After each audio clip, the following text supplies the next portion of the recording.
Salut tout le monde! Avant de voir cette vidéo que vous attendez tous, laissez-moi vous parler du sponsor de cette vidéo qui n'est d'autre que Car Vertical. Car Vertical, c'est quoi? C'est tout simplement le moyen pour savoir si votre véhicule a été accidenté, volé, et éventuellement eu des soucis particuliers, par exemple des problèmes administratifs. Ce qui est bien avec Car Vertical, c'est qu'on peut vraiment suivre la voiture de A à Z. Et ça, c'est idéal quand vous voulez acheter le véhicule que vous avez envie d'acheter, ou éventuellement un véhicule que vous possédez déjà. En fait, la force de Car Vertical, c'est tout simplement de vous montrer tout ce qu'il y a eu sur la voiture au fil du temps.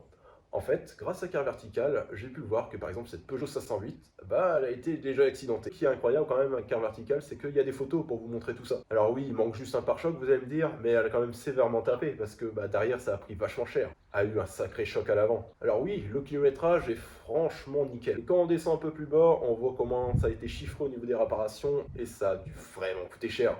Parce que clairement, les réparations, ça coûte le prix d'une bagnole. Et avec Car Vertical, on peut tout simplement voir les immatriculations qu'il y a eu sur la voiture, si le véhicule est parti à l'étranger, qui est resté en France, etc. Et là, on voit clairement qu'elle a été réparée et redégagée pour être revendue. Donc aujourd'hui, si je vous fais cette vidéo, c'est tout simplement pour vous dire qu'il y a un code promo à l'écran, et même en bas dans la description, ce qui vous permet d'acheter un rapport si vous voulez acheter un véhicule qui vous plaît là actuellement, ou un véhicule que vous possédez déjà. Et je remercie énormément Car Vertical d'avoir sponsorisé la vidéo, parce que c'est grâce à eux tous les projets que j'entreprends maintenant. Maintenant, place à la vidéo. Alors pour être honnête avec vous, cette vidéo ça faisait un petit moment que je voulais vous la faire et surtout répondre à toutes vos questions que vous posez. Du coup c'est une petite FAQ des familles et je vous ai sélectionné les questions les plus intéressantes en fait. Comme ça permet un peu de faire une mise à jour de la chaîne parce que la dernière FAQ date d'il y a pas mal d'années et la chaîne a entièrement changé depuis la dernière FAQ. Et du coup on va commencer par la première question. Oui, j'ai dû tout noter à la main parce que mon imprimante m'a lâché. Bref, on va commencer avec la première question. Salut Alexis, je trouve que la qualité de tes vidéos sont incroyables. Tu as bien évolué avec le temps, c'est un plaisir de te suivre depuis tes vidéos gaming de l'époque. Alors déjà, je te remercie énormément parce que tu dois être un très vieil abonné. Pour ceux qui ne connaissent pas ma chaîne, enfin du moins ceux qui sont arrivés très récemment, en fait, il y a pas mal d'années, cette chaîne n'était pas du tout dédiée à l'automobile. Enfin, si, mais différemment. En fait, ce que je faisais, c'est que les vidéos étaient surtout consacrées à du gaming, où je jouais par exemple à des jeux comme Forza, etc. Je faisais même du LSPDFR pour vous dire. Et ouais, c'est une très bonne époque parce que moi, j'en garde des merveilleux souvenirs. Et pour ceux qui sont pas au courant, pourquoi j'ai décidé de basculer plus sur le vlog, l'IRL, tout ça, c'est parce que voilà, maintenant les temps ont changé. Maintenant on est en 2025, maintenant il n'y a plus... Putain, il me casse les couilles ce truc-là. Maintenant on est en 2025, mais il faut savoir qu'il y a 5 ans, c'était pareil en fait, les gens commençaient à se renouveler et t'avais moins de gaming en fait, tout simplement sur des chaînes YouTube et t'avais tout simplement moins de gaming. Putain, ça me casse les couilles. Et il y a 5 ans, j'ai pris la décision de tout simplement arrêter le gaming parce que moi j'avais envie d'ouvrir de nouvelles portes. Et tout simplement parce que j'ai envie d'une évolution quoi. Je veux dire, maintenant le gaming sur YouTube, tu le vois plus, enfin, mis à part les gens qui sont spécialisés sur ça. Mais aujourd'hui, moi je suis très heureux de ce que je fais, franchement, d'ailleurs je vous remercie parce que c'est grâce à vous tout ça. Et j'avais décidé de partir en vlog, IRL, tout ça. Et j'ai décidé d'adopter ce format parce que c'est un format qui me plaît beaucoup plus aujourd'hui. Je regrette pas mes meilleures années sur le gaming, franchement, c'est des super années. Mais franchement, ça maintenant c'est mis de côté. Et puis clairement, non franchement, je suis très content d'aujourd'hui et je te remercie fidèle abonné parce que tu dois me suivre au moins depuis au moins 10 ans quoi. Salut Alexis, comptes-tu un jour organiser un événement comme tu as pu le faire en 2021? Sinon continue sur ta lancée, tes vidéos sont top et j'espère que ton futur projet avancera à sa guise. Alors pour ceux qui ne sont pas au courant, j'ai organisé un événement en 2021 en effet. J'ai fait un petit rassemblement vraiment dans une campagne perdue de nulle part. Et on avait quand même rassemblé 200 personnes. En fait le problème de cet événement, et c'est vrai qu'à l'époque, voilà, j'y avais pas forcément pensé, c'est qu'il était vraiment, déjà il était situé dans le Nord-Pas-de-Calais. Il faut savoir que la plupart des abonnés, ils étaient surtout du sud, oui. Il y a beaucoup de mes abonnés qui sont dans le sud. D'ailleurs les Corses, je vous oublie pas. Pour être honnête avec vous, ça a été vraiment ma petite erreur lors de cet événement, parce que clairement... voilà, en fait je pense que j'aurais pu rassembler beaucoup plus de monde si j'avais par exemple fait un rassemblement sur Paris. Alors, moi je me vois pas aller à Paris, mais un rassemblement vraiment concentré au centre de la France. Et est-ce que je vais vraiment réorganiser ça? Je sais pas en fait. À vrai dire, pour être honnête avec vous, en vrai ça prend quand même beaucoup de temps. Moi je sais qu'en 2021 ça m'a pris quand même pas mal de temps à organiser ça. Et même si franchement tout s'est bien passé, franchement tout était réglo. L'endroit était juste incroyable d'ailleurs. C'était vraiment un endroit incroyable, on pouvait vraiment poser sa caisse quoi. Mais je dis pas un nom en fait. En fait j'aimerais bien en organiser un, mais clairement pas maintenant. Comme vous le savez, j'ai une vie de famille. Et faire des projets comme ça prend énormément de temps. Que moi, surtout, je veux rester dans la légalité pour ce genre d'événement en fait. Salut Alex, que pense ton entourage de tes projets de vie? Alors, ça c'est assez particulier comme question. Oui, ce chat est vraiment mignon. Oh, il est trop mignon, la grosse. Oh. En fait, quand cette voiture elle est arrivée sur la chaîne, ça a pris un engouement de fou. Et mes amis m'ont tout simplement motivé à fond pour produire des vidéos avec cette voiture-là. Et au début, franchement, je me dis, ouah, ça va jamais marcher. Ben aujourd'hui, on en est là. Et franchement, l'entourage est vraiment important, non, pas forcément quand tu es sur YouTube, mais en globalité. Ça te permet tout simplement de te dire, ah ben en fait, ce que je fais, ça plaît. Et tous ceux qui m'en parlent autour de moi, en fait, ils veulent que de ça, c'est de savoir la suite, les différents projets, ce que je fais, ce que j'entreprends. Et franchement, je pourrais jamais autant les remercier pour ça. Après, oui, c'est sûr, la famille, c'est un peu plus compliqué parce qu'ils ne comprennent pas exactement ma voix. Mais moi, c'est différent parce que moi, j'aime un peu ce que je fais. Et pourtant, c'est pas mon métier principal. Et aujourd'hui, YouTube me nourrit tout simplement pour d'éventuels projets qui vont arriver à l'avenir, mais aussi des projets qui ont été aboutis. Je vais être honnête avec vous, mais la plupart des sponsors, en fait, les sponsors ont payé mes pneus, en fait. C'est clairement ce qui s'est passé. Et les gens, ils comprennent peut-être pas forcément ça. Pour eux, ouais, tu fais des vidéos, c'est pas normal que tu gagnes de l'argent. Vous pouvez pas imaginer le nombre d'heures de montage que je peux faire pour une vidéo. C'est un truc de dingue. Ça me prend un temps fou, phénoménal. Et c'est pour ça qu'en fait, les vidéos que vous voyez là actuellement, elles sont produites bien en avance. Parce qu'au moment où je vous parle, on est toujours en 2024. Et ouais, et pourtant, vous regardez cette vidéo en février 2025. Salut Alexis, as-tu fait des études, vis-tu uniquement de YouTube? Alors ça, c'est une question très intéressante. En fait, moi, au niveau des études, c'était simple. Moi, j'ai fait un bac méca, un bac pro, en fait, totalement classique, où je n'ai clairement rien appris. Oui, c'est très bizarre de vous dire ça, mais en bac pro, quand j'ai fait de la mécanique, je n'ai absolument rien appris. Ça n'allait pas, les cours, je sais pas, il manquait une motivation. Et une fois que j'ai eu mon bac pro, il s'est passé un truc, c'est que j'ai décidé de devenir mécanicien de compétition. Et à partir de là, ma vie est clairement partie en couille. J'ai jamais été aussi passionné par l'automobile, un truc de malade. C'est-à-dire que bricoler, c'est dans mes gènes maintenant. Je ne peux pas m'empêcher de bricoler. Toujours avoir les mains dans une bagnole. Alors il faut savoir, j'étais mécanicien de compétition pendant 1 an. C'était surtout une alternance. Et j'ai jamais autant kiffé ces moments-là de ma vie. C'est-à-dire que j'ai appris à bosser sur des monoplaces, comment optimiser un moteur, faire des cartographies. Et je vous dis clairement, à partir de là, j'ai jamais été aussi fan de la bagnole. Des fois, oui, on me dit tout le temps, tu penses que bagnole, tout ça, tout ça. Mais en fait, quand vous êtes passionné, vous vous rendez peut-être pas compte, mais c'est un truc de dingue. Des fois, on en parle sans vraiment s'en rendre compte. Et en fait, ce que j'ai appris quand j'étais mécanicien de compétition, c'est tout simplement que, en fait, l'automobile est juste passionnant. J'ai été dans plusieurs circuits à l'époque, j'étais à Cran-Ternois, tout ça. Et à l'époque, je connaissais pas du tout le Nürburgring, tous les autres circuits que vous voyez actuellement en vidéo. Mais c'est vraiment un moment de ma vie que je me suis beaucoup remis en question et que j'ai adoré en fait. Je vis uniquement de YouTube, non en fait. Bon, je vais vous raconter une petite anecdote. Fin 2019, tout simplement, j'ai été licencié économiquement. Je bossais à un organisme, Careco. Tout le monde est au courant maintenant, parce que c'est une vidéo que j'ai sortie il y a là très longtemps, peut-être même 5 ans. Et c'est simple, à ce moment-là, je suis tombé en dépression parce que j'adorais ce que je faisais. En fait, j'étais chauffeur-livreur. Et clairement, j'ai jamais adoré autant ce boulot. Après, il y a eu le Covid, et vous pouvez bien imaginer que ça a été un sacré gros bordel. Alors du coup, après, entre-temps, j'ai repris un boulot, pareil, toujours chauffeur-livreur. Bon, malheureusement, c'était un CDD et c'était assez compliqué de décrocher un CDI. Et par la suite, on m'a clairement pris pour un con. J'ai enchaîné tout simplement les petits boulots de merde. Je vais pas vous mentir, certains m'ont vu dans le commerce, oui. J'étais dans une concession Citroën. Et par la suite, j'étais préparateur auto. Alors, préparateur auto, pas préparation, carto, tout ça. Laver des bagnoles à moins 1 degré. J'étais payé bien, mais voilà, c'est pas du tout mon avenir, je vous le dire franchement. Et depuis peu, j'ai rejoint une boîte qui est juste formidable et je suis redevenu tout simplement chauffeur-livreur. Parce que j'adore voir les gens, parler avec les gens, avoir du contact et surtout, c'est au milieu de l'automobile. Je suis chauffeur-livreur au milieu de l'automobile, c'est-à-dire que je vais forcément dans des garages et forcément, il y a toujours des discussions. Et c'est là que tu te dis, ah ouais, j'aime vraiment la bagnole en fait. Surtout parce que j'adore mon boulot en fait. Je pense qu'il y a une personne qui va se reconnaître dans cette vidéo et je pourrai jamais autant la remercier parce que je ne sais pas ce qu'il y a après merci en fait, parce que clairement tu m'as, parce que grâce à toi j'ai vraiment repris goût au travail et j'ai franchement jamais autant adoré ce que je fais là actuellement. Et encore merci à cette personne. Salut Alexis, j'espère que tu vas bien. Quand le prochain projet comme tu fais tous les ans où tu découvres un circuit? À part ça, j'adore ton délire et j'espère que tu continueras comme ça. Écoute, ça va super. Je vais être honnête avec toi. Oui, en effet, tous les ans, je fais forcément une vidéo sur un circuit différent. Donc 2022, on a été 2 fois au Nürburgring. 2023, on a tout simplement été au circuit de Zolder.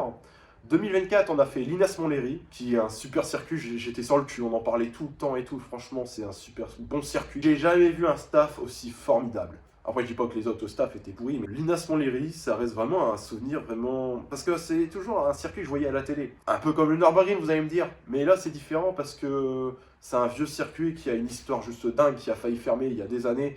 Et clairement, j'arrive pas à croire que, oui, j'ai été sur ce circuit avec tant d'histoires. Ce circuit, il a une histoire de dingue. Je vous invite vraiment à aller voir la vidéo parce qu'elle est très intéressante. Parce que oui, on n'en parle pas vraiment beaucoup de l'histoire du circuit dans cette vidéo, mais surtout, on parle de l'ambiance qu'il y a dans le circuit. Et pour cette année, ce sera les brûleurs de gomme. Je vous en dis pas plus, il y a une vidéo qui va sortir sur ce sujet-là, de toute façon, mais ce sera pas une vidéo qui va sortir maintenant, vous, vous doutez bien, c'est en avril, et avec la magie du montage, ça risque de sortir un mois après. Mais de toute façon, je vous tiendrai au courant dans les réseaux sociaux, parce que déjà, je vous lis là, vous dites, putain, il sort un truc d'un seul coup, putain, on s'y attendait pas.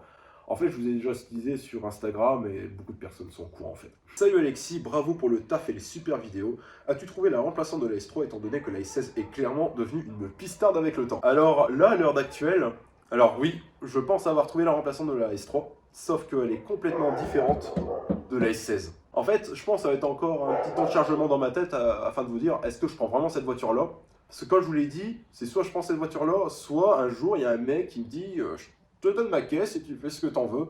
Et là, clairement, ça pourrait aboutir à un projet. Mais actuellement, oui, j'ai une petite idée en tête, une voiture complètement différente. C'est une voiture qui me tâte de plus en plus parce que j'ai envie d'essayer, en fait. Alors oui, ce sera... Alors, brutal, oui, ça va être plus brutal que la S16, mais ce sera complètement différent de ça. C'est un autre délire, quoi. Mais je pense que je ferai une vidéo dans l'année pour vous parler de tout ça parce que ça me tâtait dans la tête et je me dis, en vrai, pourquoi pas, mais... En vrai, je préfère être sûr de ma décision afin de vous parler tout simplement de cette voiture en question. Salut Alexis, il y a quelques mois, je vous ai repéré, toi et Luc, de chez Hazard Performance, aller à un aérodrome que je me tairai le nom. À vrai dire, j'ai surtout reconnu la SSSW de Luc quand j'ai vu les jours après le tournage, sans doute, une dinguerie va-t-elle arriver. Alors sache que tu es un sacré taré, parce que oui, ce que tu as vu, c'était bien nous deux. Il y avait bien Luc et moi. Alors, tu dois être dans le secteur nord. Et clairement, je ne vais pas en dire plus, mais oui, on a été se renseigner pour louer un aérodrome pour tourner une vidéo. Je vais être avec vous, à l'heure actuelle, c'est un peu dans le néant parce qu'on n'a pas eu trop de réponses, on ne sait pas trop comment. En fait, on savait même pas trop le sujet de la vidéo, mais en fait, c'est grâce à Luc, parce que Luc, il m'a dit...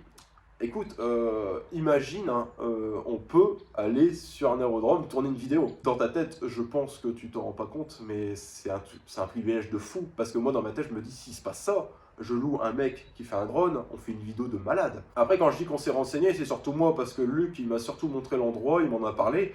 Mais j'ai surtout été de mon côté, et puis surtout me renseigner un maximum.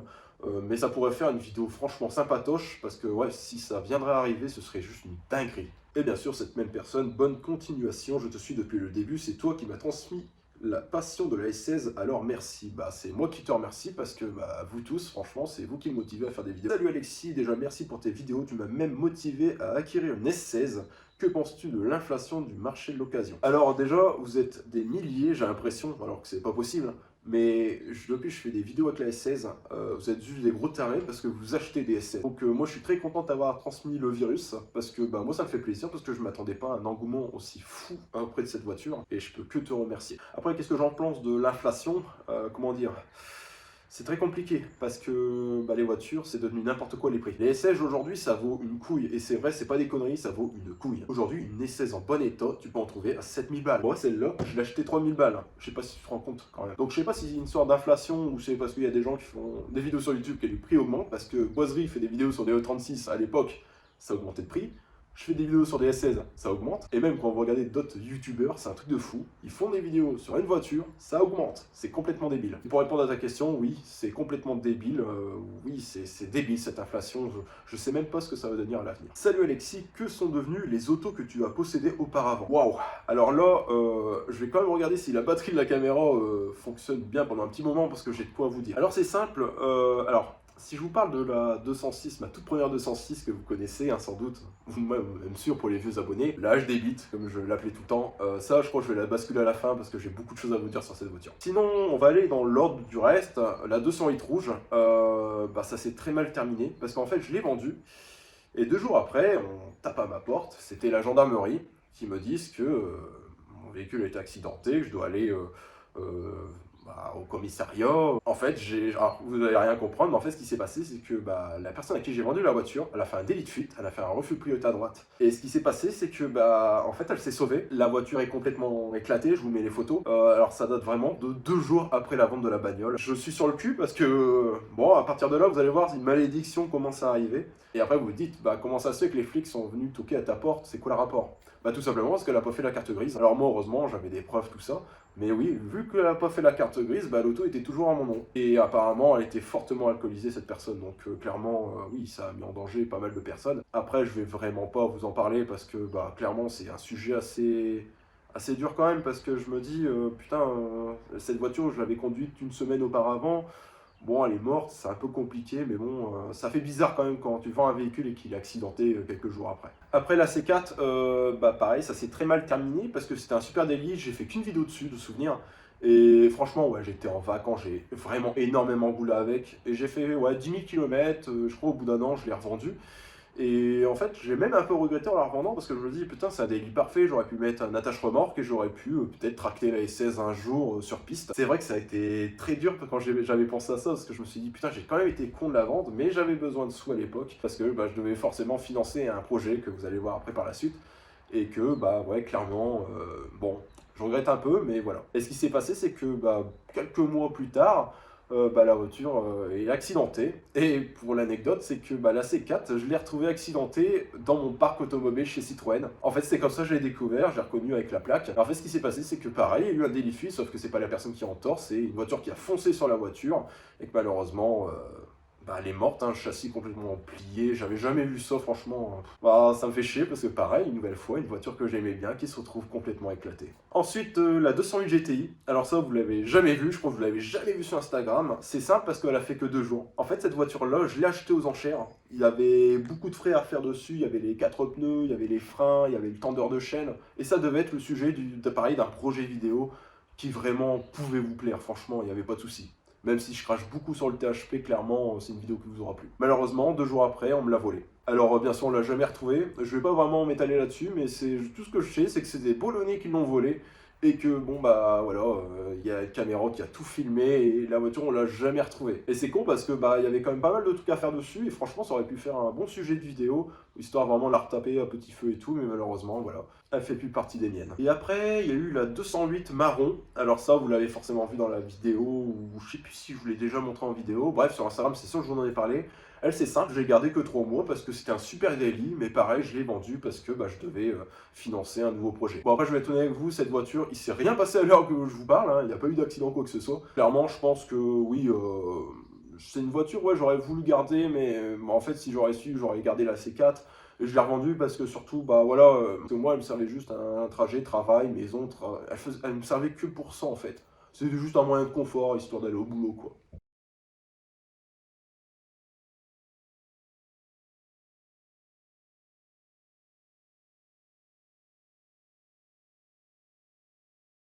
Après, pour l'AS3, alors j'ai des nouvelles du gars de temps en temps, il roule super bien avec la bagnole et tout. Mais à vrai dire, j'ai pas grand chose à vous dire parce que voilà, c'est juste une voiture qui roule, c'est un bon daily, hein, j'ai d'ailleurs fait une vidéo sur ça, c'est un super bon daily, mais voilà, bon le mec est très content de son achat et je crois qu'il lui a même claqué des jantes, mais à part ça, non, rien de spécial, elle roule toujours aussi bien et pourtant elle a fait beaucoup de bornes depuis. Et franchement, je suis très content pour cette voiture et surtout pour son propriétaire maintenant. Et enfin, on va parler de la HDI. Alors la FGI c'est très particulier parce que c'est une de mes premières voitures sentimentales que je voulais pas vendre et que j'ai toujours regretté. Pareil, on a fait beaucoup de vidéos à l'époque. Clairement, franchement, c'était une super caisse quoi, malgré que ça faisait 70 chevaux. Je veux dire, on a fait quand même au moins une quinzaine de vidéos sur cette voiture et c'était juste incroyable à les produire. Alors qu'est-ce qu'elle est devenue? C'est simple, je l'ai vendue à un garage quand j'avais acheté la 208 et ensuite elle a été rachetée, j'ai plus jamais de nouvelles. Pour l'anecdote, c'est que je l'ai revue il y a 2-3 ans, c'est simple, chez un copain, totalement par hasard, en train de pousser entre des arbres. Et en fait, cette voiture est complètement abandonnée à l'heure où je vous parle. Alors, abandonnée à l'heure où je vous parle, je ne pourrais pas vraiment vous dire, parce que j'y étais récemment chez ce pote.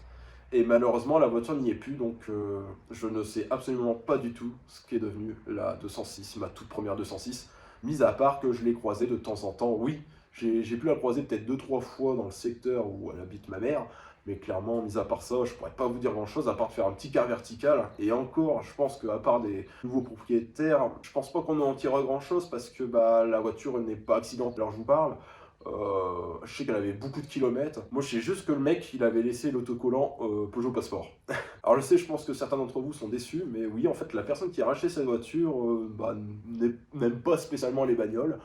Mais voilà, il l'a laissé au goût du jour. Mais je sais juste qu'elle était en train de pourrir et qu'elle a disparu et je l'ai vu rouler entre temps. Après, j'aimerais bien que cette personne qui regarde cette vidéo, ce serait incroyable, qui me contacte en MP et qui me dit bah écoute, en fait, j'ai ta caisse, viens, on tourne une vidéo ensemble. Parce que clairement, ce serait avec plaisir. Salut Alexis, comptes-tu faire un montage turbo sur ta S16 Alors là, ça va être très rapide. Non. Parce que moi, j'adore l'atmosphérique. Et surtout qu'un montage turbo, c'est quelque chose qui coûte extrêmement cher. Moi, je me vois pas claquer encore 3000 balles, 4000 dans des pièces pour cette bagnole qui marche déjà assez fort, je trouve. Pour qu'au final, des fois, ça va être des journées de galère et que ça tombe, elle tournera même pas parce que j'ai fait une couille. Moi, j'arrive pas à faire non plus des kits turbo non plus sur des Atmos. Moi, quand j'étais mécanicien de compétition, on avait abordé le sujet, ça coûte beaucoup d'oseille, de temps. Et mentalement, c'est très dur. Et voilà, pour répondre à la question, non, je ne mettrai jamais la S16 en montage turbo pour ces raisons-là. Salut, as-tu des nouvelles ou des avancements du gars qui t'a arnaqué avec tes pistons et bielles forgées? Alors là, pareil, ça va être très rapide. Non.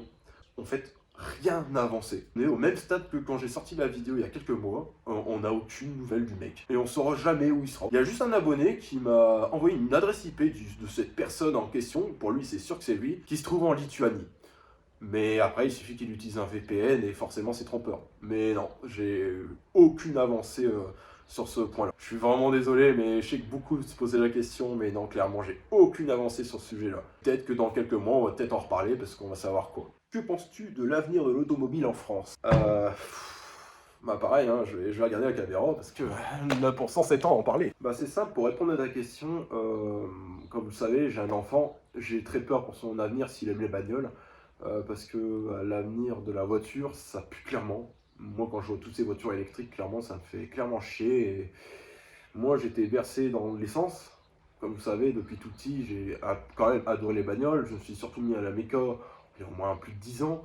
Et ouais, clairement, non, je suis dégoûté du monde automobile actuel. Parce que moi, quand je relis ta question, c'est surtout l'avenir. Mais en fait, là, on parle de l'heure actuelle, c'est déjà très dur. Quand tu vois une M5 qui fait pratiquement 2 tonnes, qui est hybridée, enfin, je trouve ça débile. Même les voitures, elles sont de plus en plus moches, je vais pas te mentir, mais la nouvelle série 1 est complètement dégueulasse. Et vous voyez, c'est tous ces petits exemples qui font que, bah, actuellement, la voiture, ça me fait chier. Et pas que pour moi, je pense aussi à l'avenir de mon enfant. T'imagines, s'il aime les bagnoles, qu'est-ce qui va se passer dans 10 ans? Même dans 20 ans. Clairement, ça me fait très peur. Je pourrais en parler pendant des heures. Je pense que tout le monde a le même point que moi, même avis que moi. Mais clairement, ça fait très peur. En fait, je pense que surtout, on se dit, oh, on va pas y penser. Mais tu y penses, toi, dans 5 ans, ce qu'ils vont nous sortir comme merde? Tu penses, 2035, ils vont arrêter les thermiques? T'imagines, en 2040, peut-être qu'ils vont demander d'arrêter de rouler avec nos pistardes? Non, ça, clairement, je pourrais pas. Et là, je suis tout cœur ouvert avec vous, mais clairement, ça fait drôlement peur. En fait, je pense que l'Europe est clairement devenue une grosse merde. En fait, il y a beaucoup de gens qui se réfugient en se disant putain, j'aimerais tellement vivre aux États-Unis, au Japon et tout, qu'il n'y a pas tous ces problèmes-là. Et clairement, je vous comprends, parce que c'est vrai que dans ces pays-là, rien n'a changé. Tu peux légalement rouler avec une caisse modifiée, mais t'as pas autant d'engouement sur l'électrique aux États-Unis. Tout le monde les déteste. Il y a même Hertz qui arrive même pas à les vendre parce qu'ils veulent s'en débarrasser au prix les plus offrants en fait. Et voilà, je pourrais pas vous dire en plus, mais oui, clairement, ça fait très peur. J'ai peur en fait, clairement. Salut Alexis, penses-tu être heureux de tout ce que tu entreprends et de tout ce qui t'arrive sur YouTube? Merci pour tout ce que tu nous partages. Alors, comment t'expliquer? Oui, je suis très heureux parce que bah, clairement, je pensais pas que ma chaîne allait bondir aussi vite, même bien avant en fait que prévu. Et c'est marrant parce que déjà mes vidéos marchaient bien déjà à l'époque. Là, depuis que mon enfant est arrivé, c'est là où ça a pris une grosse ampleur, où je penserais jamais que ça allait prendre une ampleur. J'ai sorti une vidéo, à partir de là, c'est parti en couille. Alors, je sais pas laquelle exactement, mais il s'est passé un truc, ma chaîne était partagée de partout, et aujourd'hui, bah, vous êtes là. En gros, je pense que ce qui s'est passé, c'est que soit il y a eu un algorithme, putain, j'arrive pas à dire ce mot, de YouTube qui dit que ouais, il faut regarder plus ce mec-là, j'en sais rien. Et c'est marrant, c'est parce que putain, je vous jure, c'est un truc de fou. Le mois de juillet où mon enfant est né, la chaîne a grandi d'un truc de fou. Et c'est à partir de là que je me suis dit, ah ouais, bon, je vais peut-être en continuer et tout. Et j'ai vu que ça marche. Et le problème, c'est que bah, là, j'arrive à un stade où je me dis, ah ouais, c'est quand même beaucoup de boulot, quoi. Là, au moment où je vous parle, oui, c'est sûr que ça prend beaucoup de temps à produire des vidéos, à faire des vidéos, mais clairement, je vais pas vous mentir, j'aime bien quand même ce que je fais, malgré que j'ai un boulot à côté. Alors après, je pourrais vous parler surtout d'un autre truc, alors je sais pas si ça va être vraiment en rapport avec cette question-là, mais comme vous le savez, je suis bien devant les vidéos, je vous parle tout le temps et tout, alors que officiellement, en fait, moi quand je suis dans la rue et que j'arrive pas du tout à parler aux gens, mis à part quand on me connaît super bien, voire des amis, tout ça, mais en fait, j'ai toujours un sentiment de malaise quand je fais un truc que j'ai envie de montrer et que la personne, je la connais pas. Je me vois pas tourner une vidéo YouTube dans pleine rue, tu vois, t'imagines, il y a plein de personnes qui te regardent, je déteste ça, je déteste me faire repérer, et en fait, il y a aussi ça, je voulais vous parler, parce qu'il y a beaucoup de personnes qui croient que, voilà, on me l'a encore dit, parce que j'ai fait un événement il n'y a pas si longtemps que ça, et on m'a dit, putain Alexis, t'es quand même un peu timide, marrant, tu parles tout le temps dans tes vidéos et tout, et en fait, bah, pour te répondre, hein, parce que forcément la personne également va se reconnaître, bah clairement c'est parce que je suis comme ça, en fait, quand je suis devant des gens et que j'aime pas trop me montrer, malgré que, voilà, on me suit énormément, tout ça, mais j'ai pas envie qu'on me montre, qu'on me pointe du doigt, et regardez, c'est lui, c'est JustXD, c'est un youtubeur, je déteste me la péter, me vanter, c'est un des trucs que je déteste. Et aussi ce point-là, je voulais vous préciser, parce que, bah, clairement, voilà, il faut en parler. Vous voyez peut-être en tant que là actuellement, mais en réalité, là, dès qu'il y a une voiture qui passe, je ferme ma gueule, même quand il y a un passant qui passe, je ferme ma gueule parce que j'ai honte, quoi. C'est très bizarre à vous parler de ça parce que bah, j'en ai jamais parlé auparavant. Et tous mes amis me le disent en disant, c'est vrai, Alexis, pourquoi tu as ce blocage et tout. Même dans la famille, on me dit, t'es jamais comme ça et tout. Je pense que c'est le fait que quand tu es dans une caméra et que tu es tout seul, je pense que tu peux dire tout ce que tu veux, tu es libre. Et que je pense que dès qu'il y a un événement qui vient se passer, je sais pas, quelqu'un qui passe au mauvais moment, tout ça, j'ai un putain de blocage. Mais ça, voilà, c'est malheureusement, j'ai toujours été comme ça. Je pourrais pas peut-être changer, je sais pas. Et je pense qu'il y a beaucoup de youtubeurs, mais de personnes qui sont comme moi, qui ont un petit blocage parce que, voilà, ils ont du mal avec le contact des gens publiquement, malgré que moi j'adore publiquement voir les gens et tout, je pourrais leur en parler, je suis pas du tout timide. Mais en fait, c'est vis-à-vis de YouTube que je vous parle. C'est très compliqué en fait ce que j'essaie de vous dire. Mais oui, avec les gens que je connais pas, je suis très gêné. J'ai toujours peur de me taper la honte. Pourquoi? Je sais pas. Il a dû se passer un truc et je sais pas qui a déclenché ça parce que voilà. Et ça, c'est bien avant les vidéos, je vous rassure tout de suite, hein. Mais sinon, en finalité, oui, je suis heureux de ce que je fais sur YouTube pour vous. Alors, j'en ferai pas mon métier, ça c'est sûr. Mais voilà, et puis pour répondre à ta question, bah moi aussi je suis très content de vous partager ça en fait, voilà, tout simplement. De vous partager tous mes projets, mes aventures, c'est grâce à vous et voilà, je vous remercie.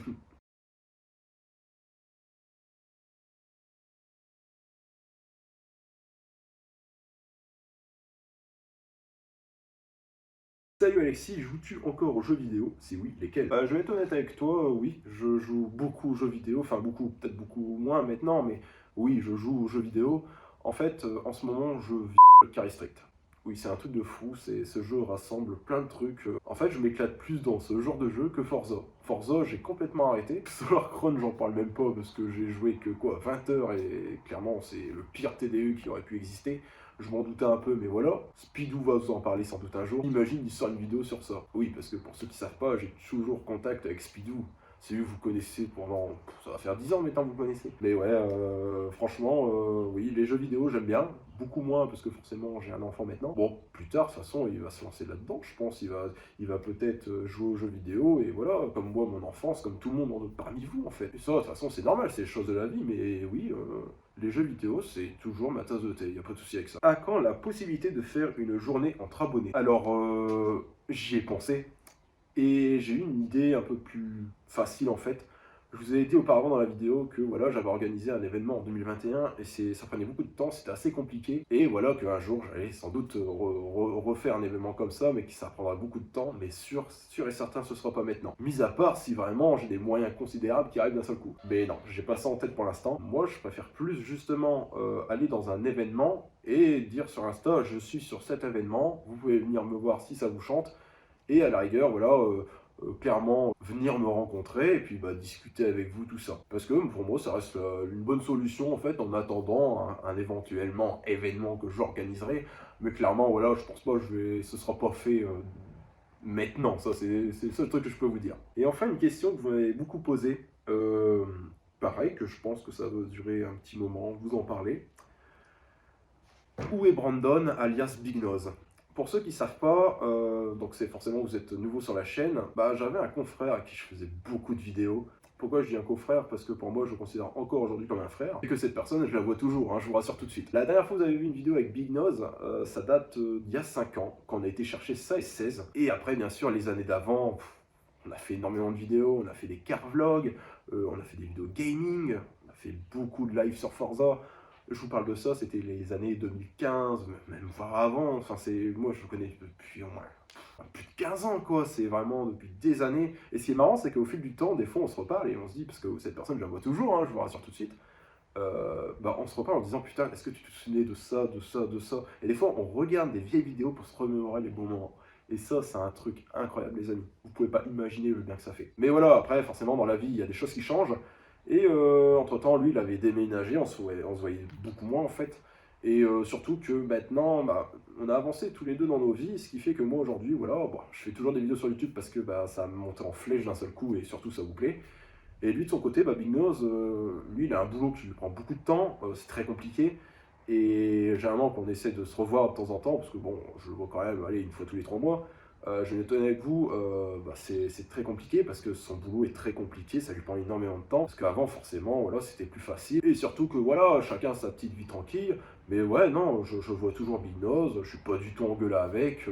Beaucoup jugent que j'ai remplacé beaucoup Big Nose par Floris. Il faut savoir que Floris, je le connais aussi depuis pas mal de temps. Lui, c'est différent parce que Floris, il s'est beaucoup investi devant YouTube. En fait, au début, il n'osait jamais se montrer.